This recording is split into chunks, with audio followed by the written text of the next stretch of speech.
வணக்கம், எல்லாரும் எப்படி இருக்கீங்க? 2026 பொங்கல் வரப்போகுது.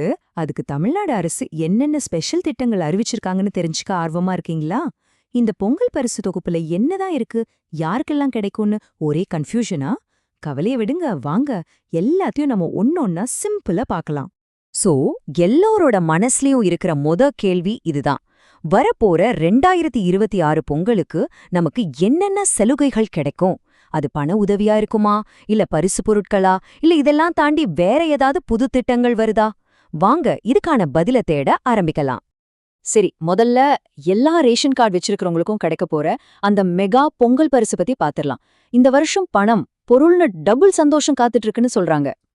ஆமாங்க, இதுதான் அந்த பெரிய நியூஸ். இந்த பொங்கலுக்கு எல்லா ரேஷன் கார்டுக்கும் 3000 ரூபாயில இருந்து 5000 ரூபாய் வரைக்கும் ரொக்க பணம் கொடுக்கறதுக்கு அரசு திட்டம் போடுறதா சொல்றாங்க.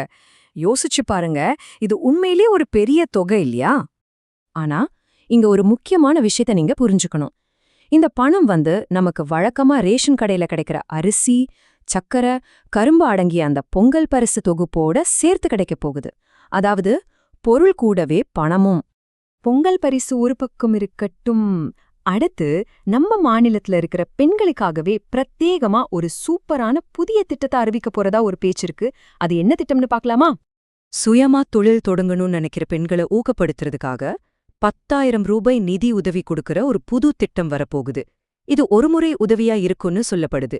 இது ஒரு நல்ல முயற்சி இல்லையா? இப்ப இங்க ஒரு முக்கியமான விஷயத்தை தெளிவுபடுத்திக்கணும், இல்லனா குழப்பம் வந்துடும். இந்த 10,000 ரூபாய் சுயதொழில் உதவிங்கிறது ஒரு தடவை மட்டும் கிடைக்கிற நிதி. இதுக்கும் மாசம் நிறைய பேருக்கு கிடைச்சிட்டு இருக்கிற அந்த 1000 ரூபாய் மகளிர் உரிமை தொகைக்கும் எந்த சம்பந்தமும் கிடையாது. நல்லா ஞாபகம் வச்சுக்கோங்க, ரெண்டும் முற்றிலும் வேற வேற திட்டங்கள்.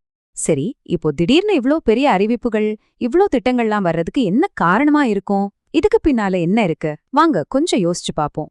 இந்த திட்டங்கள் எல்லாம் அறிவிக்கப்படுற நேரம் ரொம்ப முக்கியமானது. அதாவது வரப்போற தேர்தலுக்கு இன்னும் சில மாசங்களே இருக்கு. அதனால இந்த பொங்கல் பரிசு தொகுப்புக்கும் மத்த நலத்திட்டங்களுக்கும் அரசாங்கம் அதிக முக்கியத்துவம் கொடுக்குதுன்னு அரசியல் நோக்கர்கள் சொல்றாங்க.